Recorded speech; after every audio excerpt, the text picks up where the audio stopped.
आदाब नाजरीन, मिली डाइजेस्ट में आपका इस्तकबाल है। मैं आपका मेज़बान मुबारक उमरी। कर्नाटक के दारुल हुकूमत बेंगलुरु में एक मुस्लिम रिक्शा ड्राइवर पर वहशियाना हमले ने रियासती हुकूमत और पुलिस की नाकामी को यकसर बेनकाब कर दिया है। वाक़ये में वसीम अहमद नामी एक शख्स को 8 अफराद ने शदीद ज़दोकोब किया, जिसके बाद उसे अंदरूनी चोटों और सुनाई देने के मसाइल का सामना है। कब तक मुसलमानों को उनकी मजहबी शनाख्त की बुनियाद पर हरासा किया जाता रहेगा? कब तक उन पर हिंदू देवताओं के नाम न लेने पर लाठियां बरसाई जाती रहेंगी? क्या यही है हिंदुस्तान का सेकुलर चेहरा? क्या यही है कांग्रेस हुकूमत का माइनॉरिटीज़ के तहफ़्फ़ुज़ का वादा? ये सवालात एक बार फिर खड़े हो गए हैं। बेंगलुरु में पेश आए एक वाक़ये के बाद, जहां एक 35 साला मुस्लिम auto rickshaw driver Wasim Ahmed को महज जय श्री राम का नारा ना लगाने पर वहशियाना तशद्दुद का निशाना बनाया गया। वाक़या इतवार के रोज़ हेगड़े नगर के करीब पेश आया। वसीम अपने दोस्त ज़मीर के साथ जा रहे थे।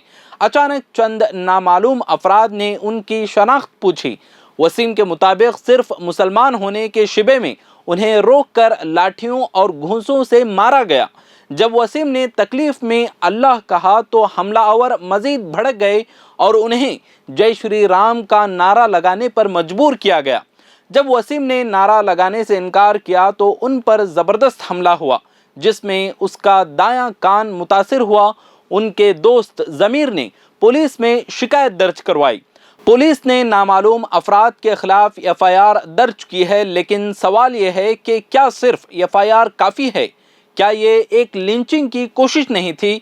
क्या ऐसे वाक़यात को सिर्फ मामूली हमला कहकर नज़रअंदाज कर देना इंसाफ है? पुलिस अफसर डीसीपी सुजीत विजय का कहना है कि वसीम की शिकायत में मजहबी नारे का कोई ख़ास जिक्र नहीं है, लेकिन वसीम ने अंग्रेज़ी अखबार द हिंदू को दिए गए इंटरव्यू में वाज़ह किया कि हमला इसी वजह से किया गया कि उन्होंने जय श्री राम का नारा लगाने से इनकार किया। ये रियासत कर्नाटक है, जहां 18 से 20% मुसलमान रहते हैं।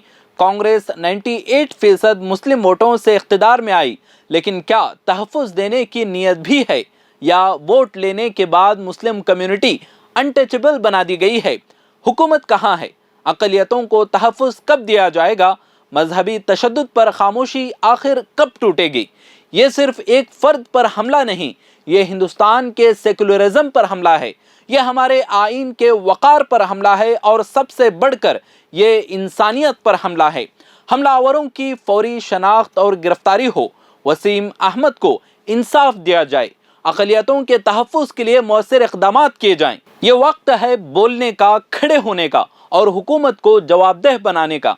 हमें ये भूलना नहीं चाहिए कि जुल्म पर खामोशी जुल्म का साथ है। अस्पताल में ज़ेर इलाज वसीम ने मीडिया से बात करते हुए कहा कि मैंने सिर्फ इतना कहा था कि ये नारा मेरे अक़ीदे के ख़िलाफ़ है। मैंने सिर्फ अपने ईमान की हिफाजत की और सवाल किया कि क्या हिंदुस्तान में अब मुसलमानों को ज़िंदा रहने का हक़ नहीं? इसी तरह हमारे भी कुछ सवाल हैं जो अब भी बेजवाब हैं। क्या हुकूमत अक़लियतों के ख़िलाफ़ तशद्दुद को रोकने में नाकाम हो चुकी है? क्या पुलिस मजहबी तासुब का शिकार होकर एफआईआर में अहम दफ़ात शामिल नहीं कर रही है? क्या सेकुलर कांग्रेस की हुकूमत अपने वोट बैंक के खौफ से इक़दामात करने से गुरेज कर रही है?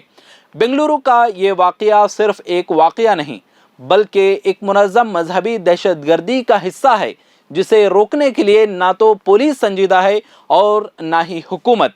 अगर फौरी इक़दामात ना किए गए तो हिंदुस्तान में रहना होगा तो जय श्री राम कहना होगा जैसे नारे मज़ीद खूनरेज़ी को जन्म दे सकते हैं।